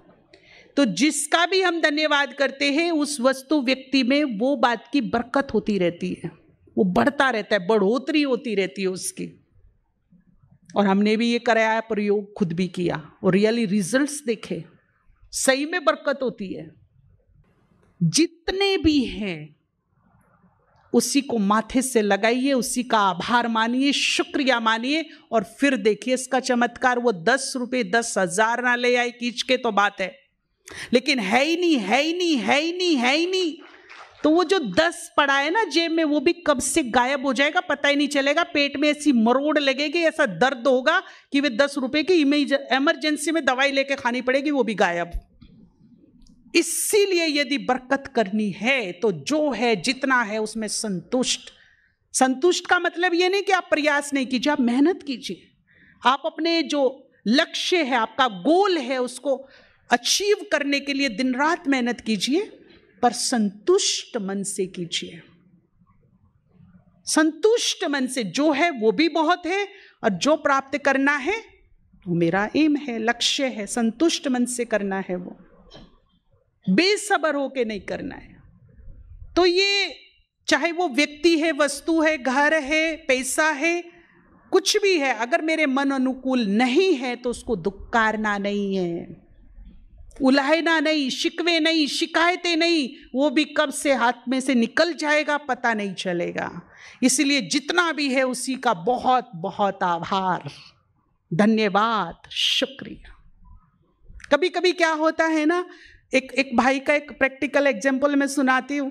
उसकी जेब से ना एक सिक्का गिरा, रुपया, तो उसको बोला भैया तुम्हारा रुपया गिर गया। अरे बेटा तू ही उठा ले, मेरी तो कमर में बहुत दर्द है। बेल्ट पहना हुआ, रियली बेल्ट पहना हुआ था। थोड़ी देर में ना 2000 का नोट निकल गया, अभी तो बंद हो रहे लेकिन तब था। 2000 का नोट निकला, कमर में दर्द, बेल्ट पहना, लपक के, भूल गया कमर दर्द भी है मुझे, लपक के एकदम उसको उठाने की कोशिश कर रहा है, और हम वहां देख रहे हैं। अभी 1 रुपये को तो छोड़ दिया था इसने, 2000 के लिए देखो कितनी तेजी से लपक लिया। लेकिन हुआ क्या, प्रकृति ने मजाक किया उसके साथ। जैसे ही वो लपका उठाने के लिए हवा का झोंका आया, उसे और आगे ले गया, और वो उसके पीछे ना झुका झुका उसके पीछे भाग रहा है। कभी कभी हम लोग कर देते, वो भूल गया कि जो 1 रुपया है वो पहली सीढ़ी है। अगर मैं पहली ही सीढ़ी का रेस्पेक्ट ना करूं तो 2000 मेरे हाथ से जाएगा ही। इसीलिए कभी भी अपनी पहली सीढ़ी को मत भूलिए। अगर 1 रुपया ना होता तो ये 2000 ना बनता। जितना रेस्पेक्ट मेरी नजरों में 2000 का है ना, उससे कहीं ज्यादा रेस्पेक्ट किसका होना चाहिए। और 1 रुपये की तो ताकत है, जिसके भी पास लग जाता है उसकी कीमत बढ़ा देता है, और शगुन का काम करता है। शगुन को संस्कृत में लक्ष्मी कहते हैं। अगर 10 के आगे 1 लग गया तो शगुन बन जाता है, 20 के आगे 1 लग गया, 50 के आगे 1 लग गया, 100 के आगे 1 लग गया, तो ये बरकत की निशानी होती है। उसका हम डिस्रिगार्ड कर रहे हैं, है ना। तो इन छोटी छोटी चीजों का आभार, ये हमारे जीवन में बरकत लाएंगे, बढ़ोतरी करेंगे। इनका सम्मान करना सीखें हम। पहली सीढ़ी को कभी ना भूलें, चाहे कितनी भी ऊंचाई पर पहुंचे, पर जुड़े किससे रहे? जुड़े किससे रहे? धरती से जुड़े रहें, क्योंकि एक दिन यही काम आनी है, यही पहुंचना है, यही लेटना है, यही सब कुछ होना है। इससे ऊपर उड़ के हमारा गुजारा नहीं है। तो हर हाल में, चाहे वो मेरी बुद्धि है, मेरा तन है, मेरा शरीर है, मेरे बच्चे, मेरा परिवार, मेरी वस्तु, मेरा पैसा, मेरा कारोबार, 24 घंटे में दिल खोल के सबका धन्यवाद। कभी लगता है कि अच्छा कुछ ऐसे रिलेशंस हैं उनमें कोई गुण ही नहीं है, ये तो खाली लेने आए हैं मेरे से, भैया कोई पूर्व जन्म का हिसाब किताब लेने आए हैं, इनका कैसे धन्यवाद निकलता ही नहीं अंदर से। होता है ना किसी किसी के साथ। अच्छा ठीक है, बाबा ने क्या कहा है? बाबा ने कहा है लास्ट नंबर की आत्मा में भी एक क्वालिटी, एक गुण तो अवश्य है, ये आत्मा की क्वालिटी है। बस मुझे जरूरत है अपनी हंस बुद्धि बनाने की। अगर मैं हंस बुद्धि बनाकर देखूं तो एक क्वालिटी तो मुझे जरूर मिल जाएगी उसमें। और यदि मेरी हंस बुद्धि नहीं बनती तो फिर कौवा बन के काय काय करती रहूं, कोई फायदा नहीं। और भगवान के बच्चे यदि हंस बुद्धि बन जाए तो एक क्वालिटी उनको दिखाई देगी और उसे क्वालिटी को अप्रिशिएट करके उसके अंदर 10 क्वालिटी बनने की ताकत रखते हैं। निर्माता है, भाग्य निर्माता, गुणदाता, बढ़ा सकते हैं हमारी चीज को। बूंदे हैं मेरे पास, दे सकती हूं मैं, देने की कला आनी चाहिए मेरे पास, ठीक है ना। तो उसको दुत्कारने की बजाय शांति से बैठी और देखिए, कभी एक पल तो उसके साथ अच्छा बीता होगा, कभी उसने एक कप चाय अच्छी पिलाई होगी आपको, कभी घूमने गए होंगे, कभी कोई अच्छी मोमेंट उसके साथ शेयर की होगी आपने। उस पल को, उस क्षण को, उस गुण को, उस बात को, उस टैलेंट को याद कीजिए और उसी का धन्यवाद देना शुरू कर दीजिए। एक बात और बता रही हूं, सीक्रेट है। अगर हम किसी का गुण देखते हैं ना, कमियां, एक होता है अवेयरनेस होना, वो तो जरूरी है, परंतु चित्त में रख लेना, चिंतन करना, प्रसाद की तरह उसे बांटना। तो क्या होता है, अवगुण उसका थोड़े दिन में पता चलेगा मेरा भी हो गया, ये कमी तो उसकी थी, ये मेरे में भी आ गई। क्यों? क्योंकि मैंने उसे चित्त में रखा, उसका चिंतन किया, उसको शेयर किया एक दूसरे से, उस पर फोकस किया, तो मैंने उसे क्या किया? अट्रैक्ट किया, स्वीकार किया, वो मेरा हो गया। ठीक इसी प्रकार से जब मैं किसी की खूबियों पे, टैलेंट पे, विशेषताओं पे फोकस रखती हूं तो चुंबक की तरह उन्हें खींच लेती हूं, वो भी मेरी हो जाती है। अब मेरे ऊपर है कि मुझे हंस बुद्धि बनकर गुण को अट्रैक्ट करना है, क्वालिटीज को, या फिर नेगेटिविटी को। इसीलिए बाबा हमेशा सचेत करते हैं, बच्चे हंस बुद्धि बनो, क्योंकि जो तुम अट्रैक्ट करोगे, जिस पर तुम फोकस करोगे, जिसका तुम चिंतन करोगे, एक दिन वो तुम्हारी भी हो जाएगी, चाहे वो अच्छाई हो या फिर बुराई हो। अब बुद्धिमता किसमें है वो आप सो लीजिए, सभी बुद्धिमान बैठे हैं। मुझे क्या अपना बनाना है? किसी की कमी, किसी का कूड़ा करकट अपने जीवन में लाना है या किसी की खूबियों को अपने अंदर लेके आना है? जिसका फोकस करेंगे, जिसको चित्त में रखेंगे, जिसका चिंतन करेंगे, वही मेरे पास आएगा, उसे मैं अट्रैक्ट करूंगी, खींचूंगी, ठीक है ना। दूसरी बात है परमात्मा का धन्यवाद। हमने अपना अपनों का किया, चाहे हालात कितने भी क्रिटिकल क्यों ना हो। आज से हम एक दृढ़ संकल्प करेंगे कि भगवान से उल्हाइने नहीं, शिकवे नहीं, शिकायतें नहीं, किसी भी हालत में नहीं, मरते दम तक नहीं। अच्छी भी सिचुएशन हो, बुरी भी हो, मेरे दिल से हर पल हर क्षण उसके लिए धन्यवाद ही निकलेगा। कर सकते हैं एक दृढ़ संकल्प? आज हम कर सकते हैं, उल्हाइने तो नहीं, चाहे विपरीत परिस्थितियां हो तो भी मेरे दिल से उसके लिए क्या निकले, क्या निकले, क्योंकि वो हमें कुछ नहीं करके दे रहा है, सब मेरे कर्मों का खेल मेरे सामने चल रहा है ना। तो वो उल्हाइनों को, शिकवे शिकायतों को डिजर्व करता है क्या? नहीं ना। वो तो बेटर से बेटर करना चाहता है मेरे लिए, बढ़िया से बढ़िया करना चाहता है। तो हर हाल में उसका आभार, जितना मैं उसका आभार करती चलूंगी, धन्यवाद करती चलूंगी, उतना ही उसकी कृपा दृष्टि की पात्र बनती चलूंगी। हमारे यहाँ दृष्टि का बड़ा महत्व है। भक्ति मार्ग में भी कहते हैं ना भैया कृपा दृष्टि रखना, तो दृष्टि से भी कृपा मिलती है। और जिसके दिल से हम जिसका आभार करते हैं, धन्यवाद करते हैं, तो मेरे मन की फ्रिक्वेंसी, मेरे मन के भाव वहां तक जरूर पहुंचते हैं। और उसकी कृपा दृष्टि, जब उसकी दृष्टि पड़ेगी तो खाली नहीं होगी, उसमें कोई ना कोई कृपा समाई होगी, कोई ना कोई कृपा समाई होगी।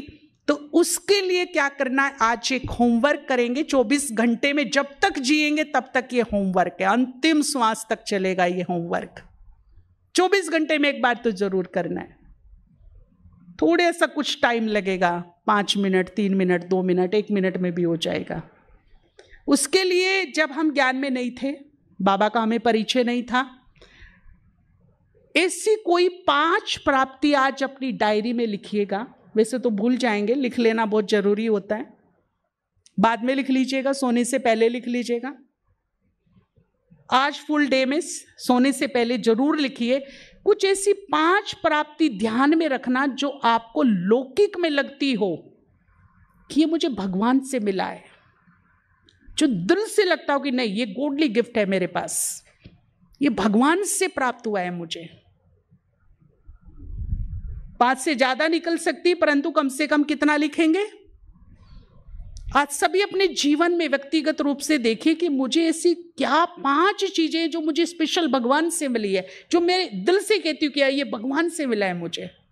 सबकी अलग अलग हो सकती है, किसी का परिवार बहुत अच्छा, किसी का घर, किसी की बुद्धि, किसी के पास कोई टैलेंट अच्छा हो सकता है, किसी के माता पिता बहुत अच्छे हो सकते हैं, है ना, किसी के फ्रेंड बहुत अच्छे हो सकते हैं। फिर कहते हैं तो भगवान की कृपा है मेरे ऊपर। हम जाते हैं ना किसी के, अरे आपका परिवार बड़ा अच्छा, जी भगवान की देन है। वो अपनी देन नहीं समझते, उसको क्या बोलते हैं, ये भगवान की देन है। कोई कोई गाता बड़ा अच्छा, अरे कितना अच्छा गाते, जी भगवान का आशीर्वाद है, गॉडली गिफ्ट है मेरे पास। तो कुछ ऐसी प्राप्तियां हैं हमारे पास जो हमारे दिल से निकलता है कि ये हमें किसने दी है, भगवान ने दी है। ऐसी 5 प्राप्ति लिखिएगा। और 6 प्राप्ति ऐसी लिखिएगा जो बाबा के बनने के बाद आपको प्राप्त हुई है। 5 और 6 कितना हो गया, हम 11 इसलिए कर रहे हैं क्योंकि हमें बढ़ाना है, बरकत करनी है। 1 आगे लगाया तो क्या होगी, बरकत होगी, है ना।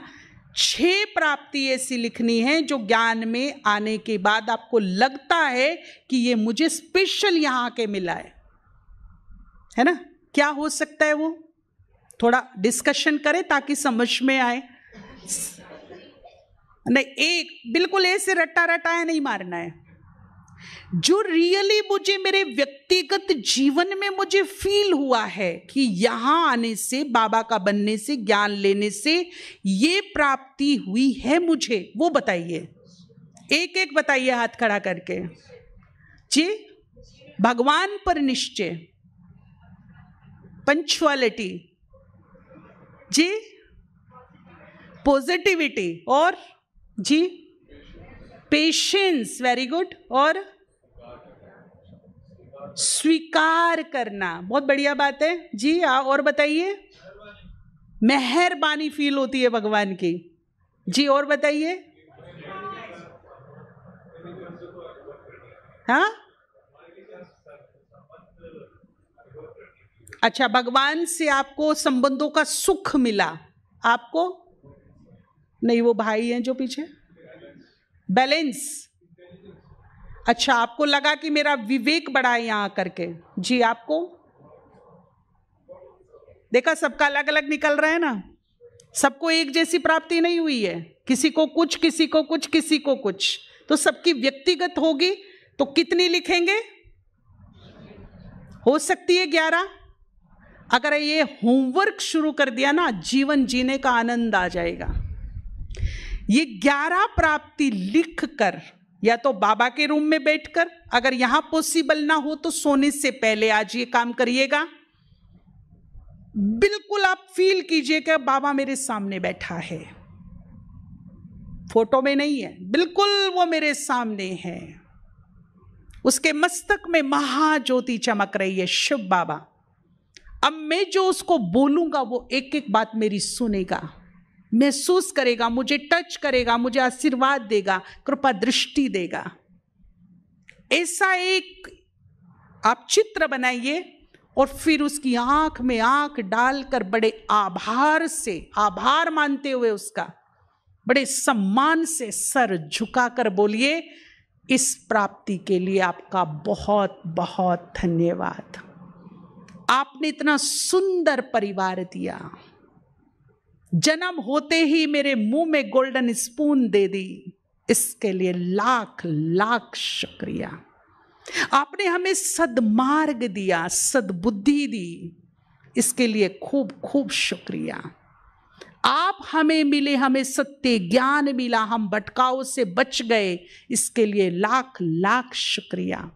आप हमारे सहारे बने, साथी बने, आपने हमारे सर पर अपना हाथ रखा, अपना बनाया, हमें चुना, हमें पसंद किया, इसके लिए खूब खूब शुक्रिया। धन्यवाद धन्यवाद। 11 धन्यवाद कम से कम करिएगा। और मैं आपको बताऊं, व्यक्तिगत रूप से कई सालों से हमने ये शुरू किया है, अब दिनचर्या में शामिल है, लेकिन ना पेट नहीं भरता। ऐसा लगता है जब हम 4 प्राप्तियों का धन्यवाद करते तो 6 सामने खड़ी रहती है, ये भी तो है। फिर लगता है खत्म ही नहीं हो रही है।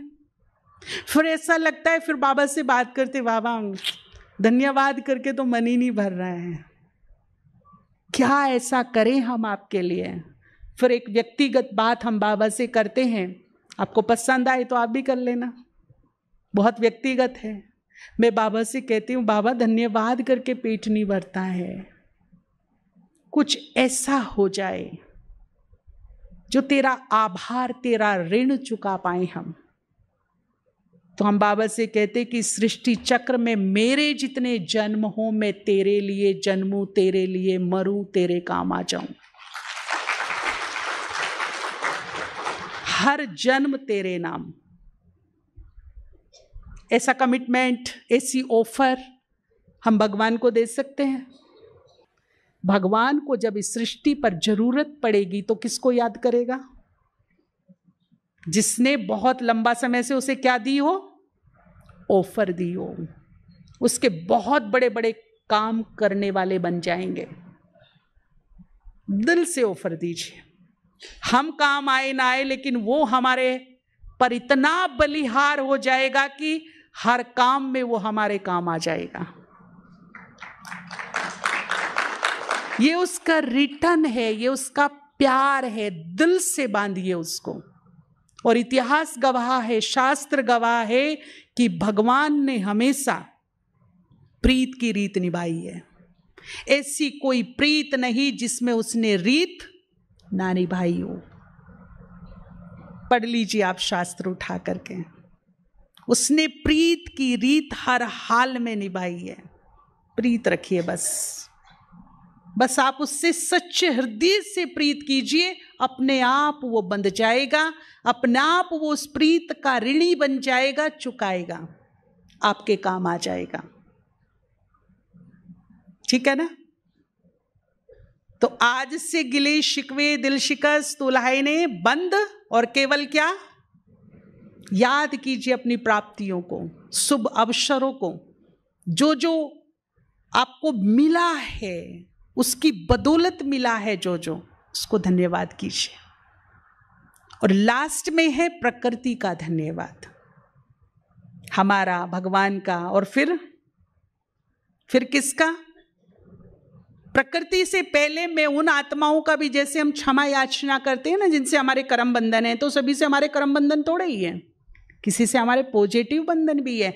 ऐसी बहुत आत्माएं हैं जिन्होंने जन्मों जन्म हमें बहुत प्यार किया, साथ दिया, मदद की, सहयोग दिया, अपनापन दिया, सपोर्ट दिया, सहयोग दिया।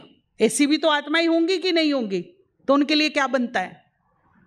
जब आप धन्यवाद करने बैठो तो उस लिस्ट में उन आत्माओं को भी ऐड कीजिएगा, कि चाहे वो इस जन्म से रिलेटेड आत्माएं हैं या फिर वो पूर्व जन्मों से रिलेटेड आत्माएं हैं, जिन्होंने भी मुझे साथ सहयोग मदद दिया है, इस जन्म में दिया या पूर्व जन्म में दिया, उनका भी तहे दिल से शुक्रिया शुक्रिया शुक्रिया, और साथ में उन्हें कुछ देना गिफ्ट। जब कोई हमें कुछ देता है तो हमारा भी दिल होता है ना हम भी उनको कुछ दें, तो हम क्या गिफ्ट देंगे? हम उन्हें दुआओं की गिफ्ट देंगे। अपने हृदय के अंदर से उनको दुआएं दीजिए, ऐसी दुआ कि इधर निकले उधर लग जाए, सच्ची आत्मा से। वे जहां भी हैं सुखी रहे, स्वस्थ रहे, खुश रहे, निरोग रहे, उनका भला हो, कल्याण हो। और फिर इसका रिजल्ट जो अनुभव हो रहा है हमारे ग्रुप को, कि वीरान जंगल में भी चले जाओ ना, वहां भी मददगार मिल जाते हैं।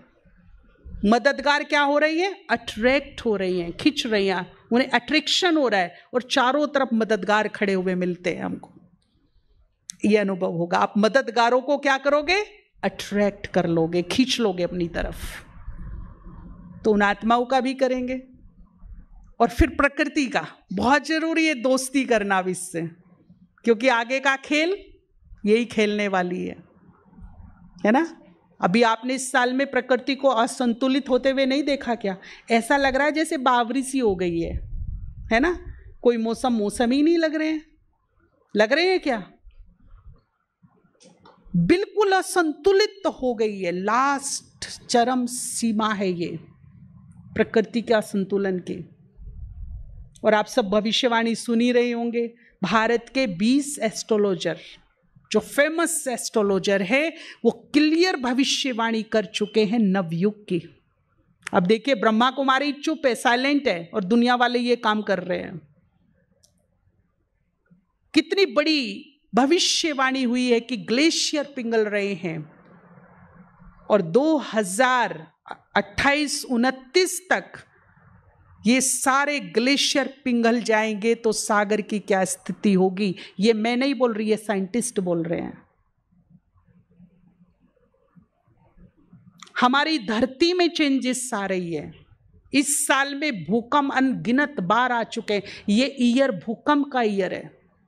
हर तीसरे चौथे दिन पूरे विश्व में कहीं ना कहीं हिला देता है। और ये सर्वे आया है, अगर आप न्यूज़ वगैरह देखते हो, आपको इंटरेस्ट हो, कि प्रकृति अब अपनी मूलभूत स्थिति में जा रही है। प्रकृति के लिए गुड न्यूज़ है, पर सृष्टि के लिए गुड न्यूज़ नहीं है, क्योंकि जब वो मूलभूत स्थिति में जा रही है और जाएगी तो अपने रंग दिखा रही है, रंग दिखा रही है अपने, उथल पुथल हो रही है, उथल पुथल। अब नेचुरल है, अगर झाड़ू लगेगी तो धूल तो उड़ेगी ना। वो अपनी मूलभूत स्थिति में जा रही है, उसके लिए बहुत अच्छी बात है, हमारे लिए भी अच्छी बात है, परंतु कुछ तो होगा ऊपर नीचे परिवर्तन। और हम सब देख भी रहे हैं। इस साल को तो हमने अच्छे से गौर से देखा है कि क्या हो रहा है। मौसम नहीं लग रही है, प्रकृति बिल्कुल विपरीत जा रही है। तो अब क्या करना है? एक तो अपने योग में 2-4 मिनट 5 मिनट जब आप योग करते हो, वो प्रकृति को समर्पित कीजिए, प्रकृति से प्रेम कीजिए, उसके सौंदर्य को निहारिए। सुबह उठकर ना कभी कभी छत पे जाइए या बाहर निकलिए, उगते सूरज को, उसकी लालिमा को, ठंडी ठंडी शीतल शीतल हवा को, ग्रीननेस को, धरती की खुशबू को महसूस कीजिए, उससे नजदीकियां बनाइए थोड़ी, और फिर उसकी ब्यूटी को अप्रिशिएट कीजिए। और उसने जो मुझे अब तक दिया, सदियों से, युगों से, अनलिमिटेड दिया है, बिना रुके दिया है, इतना दिया कि आप सोच लीजिए, कोरोना काल में जब हमें ऑक्सीजन की कमी पड़ी तो एक ऑक्सीजन सिलेंडर कितने का खरीदा और कितनी देर में खत्म हो जाता था वो, और हम कितने सिलेंडर खींच गए जब से जन्मे अब तक, कोई गिनती है? एक बल्ब जलाते हैं तो बिल भरते हैं। सूरज हमें कितना प्रकाश सुबह से शाम तक दे रहा है, कोई गिनती है क्या? एक थोड़ा सा हम पानी खरीदते बोतलों में तो पी लेते, अनगिनत पानी मिला। सोचो अगर 10 दिन मुझे वाटर ना मिले तो शरीरों में से बदबू आने लगेगी, बैठेंगे भी नहीं एक दूसरे के पास। अनलिमिटेड मिल रहा है मुझे। कोई एक गिलास दे देता, एक पेन गिफ्ट दे देता, सर 10 बार सर झुकाकर थैंक यू बोलती हूं मैं। और जो मुझे इतना बेहिसाब दे रहा है, कभी मैंने उसका थैंक यू बोला? बोलना चाहिए, हाँ या ना? बोलना चाहिए, बोलना चाहिए।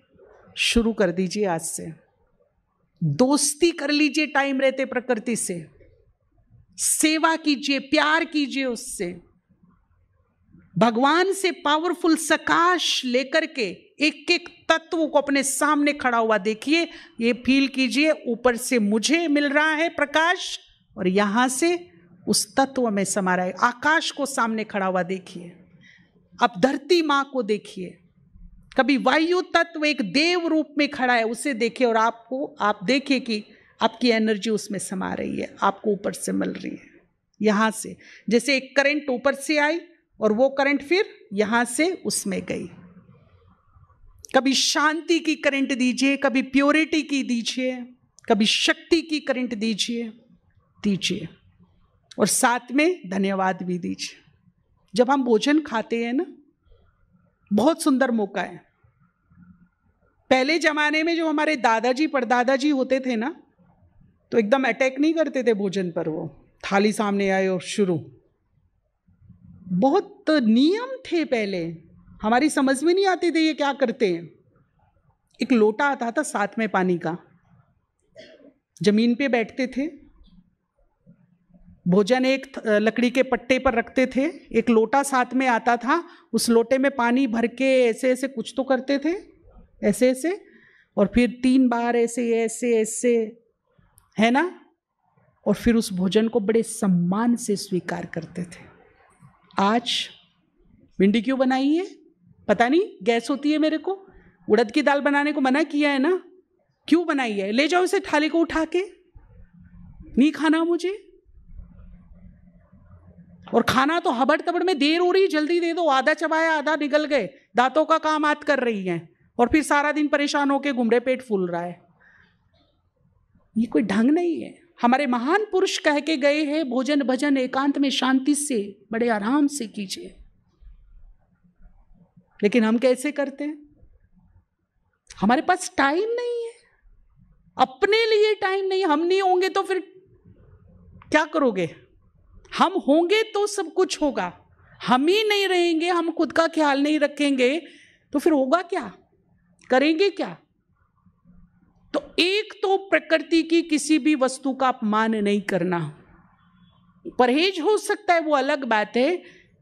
मान लीजिए भिंडी सूट नहीं होती, डॉक्टर ने कहा गैस सी के आपको गैस करती, तो ये नहीं कि उसकी आप ग्लानी शुरू कर दो, 4 को और बोल दे रहे भिंडी मत खाइयो, बहुत गैसी के, हटा दो इसको, डाइट में से हटा दो अपनी। एक भाई था जो उड़द की दाल से बड़ा चिढ़ता था, बचपन से उसको ऐसे डर लगता था जैसे सांप हो। उसके सामने आया नहीं कि थाली फेंकी नहीं, गाली गलौज की नहीं उसने, सैकड़ों बार उड़द की दाल का अपमान किया उसने। आप ध्यान रखिएगा कि प्रकृति बदला लेती है, बदला लेती है प्रकृति भी, छोड़ती नहीं है। वो भाई केदारनाथ में जब बाढ़ आई थी ना 2013 में, वहां फंस गया, 8 दिन पानी में फंसा रहा, कीचड़ में। पीने को पानी नहीं था पर पानी में था। बोलते हैं मुर्दे के जूते में साफ पानी था, वो पी लिया उठा के जीने के लिए। कीचड़ तो नहीं खाएगा ना। अब जब 8 दिन हो गए तो उसकी जो शक्ति थी, शारीरिक शक्ति, वो जवाब देगी कि आज नहीं मिला तो तू गया। अभी तो भोजन पानी कुछ तो चाहिए मेरे को, वरना आज शाम आज रात पकड़ना मेरे लिए मुश्किल है। उसने दिल से भगवान को याद किया, कुछ तो कर दे मेहरबानी भाई। हर सांस में भगवान को याद कर रहा, कुछ तो कमाल कर, कुछ तो चमत्कार कर भाई। अब एक अनाउंस हुआ दूर से कि हेलीकॉप्टर से फूड पैकेट गिरेंगे सूखे स्थान पर, लेकिन कंडीशन ये है कि सूखे स्थान पे गिरेंगे। वो था कीचड़ में, इतना इतना कीचड़। अब जहां गिरने थे वो थोड़ी ही दूर पर था, कुछ मीटर दूरी पर ही था, लेकिन कीचड़ बहुत था जिसमें वो फंसा हुआ था। उसने बोला कि उस सूखे स्थान पर जाने के लिए, अगर वो सूखा स्थान होता तो 1 से 2 मिनट भी मुश्किल लगता, उसको 4 घंटे लगे। कभी गिरा, कभी रेंगा, कभी फंसा, कभी धंसा, और 4 घंटे में जब वो सूखे स्थान पर पहुंचा तो एकदम ऐसे, अब उसे दिख रहा है कि जितनी दूरी पे ये बहन बैठी उतनी दूरी पे फूड पैकेट पड़ा है, लेकिन वहां तक पैरों से चलने की ताकत खत्म हो गई। तो हमें बड़ी जिज्ञासा हो रही थी, फिर क्या किया तुमने? तो बोला क्या किया, जैसे वो सांप रेंगता है ना, ऐसे रेंग रेंग के लेटा लेटा रेंगा और रेंग रेंग के डब्बे तक पहुंचा। डब्बे को लपक के उठाया, खोला तो उसमें उड़द की दाल और चावल। खा या मर। अगर मैंने प्रकृति का अपमान किया तो टाइम पर मौके पे चौका मारेगी वो। इसीलिए हर हाल में दोस्ती, हर चीज से दोस्ती। हम भूल जाते उड़द की दाल को, जैसा होना चाहिए वैसी है, कमी मेरे पेट में है, डाइजेशन मेरा वीक है। और कमी किस में निकालते? पेट मेरा वीक है, डाइजेशन मेरा वीक है, और कमी किस में निकाल रहे हैं जी? अगर मान लीजिए परहेज है, मेरा डाइजेशन वीक है, मेरा पेट उसको नहीं रिसीव कर पा रहा है, तो गलती दाल की है कि पेट की है? और नुक्स किस में, फेंका किसको जा रहा है? ये बुद्धिमत्ता है। तो क्यों ना हम बाबा की तरह स्वीकार करें, जैसे बाबा दृष्टि से बड़े प्यार से स्वीकार करता है ना।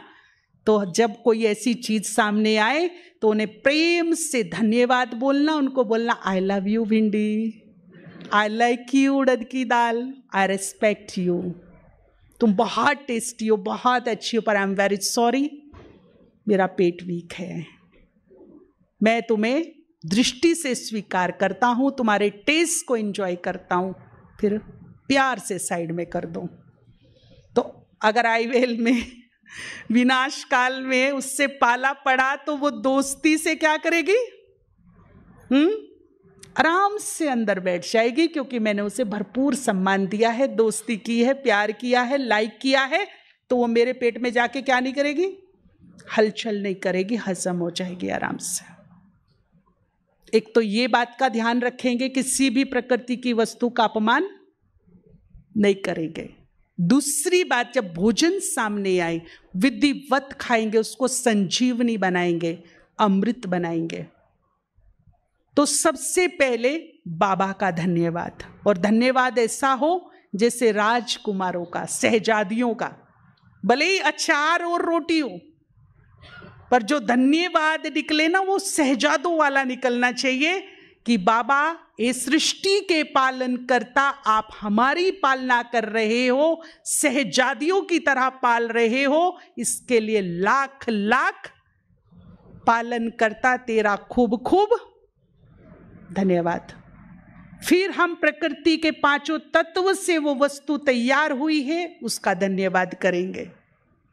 फिर जिसका भी हाथ लगा, चाहे वो फार्मर है, बेचने वाले, लेने वाले, बनाने वाले, परोसने वाले, इस भोजन का, इस थाली को मेरे तक पहुंचाने में जिसका भी सहयोग रहा, उन सब का धन्यवाद। सुखी रहें, स्वस्थ रहें, खुश रहें। फिर अन्नपूर्णा माँ का धन्यवाद इतनी भरपूरता के लिए कि हम तीनों टाइम भरपेट खा रहे हैं। आपका आभार, शुक्रिया, धन्यवाद।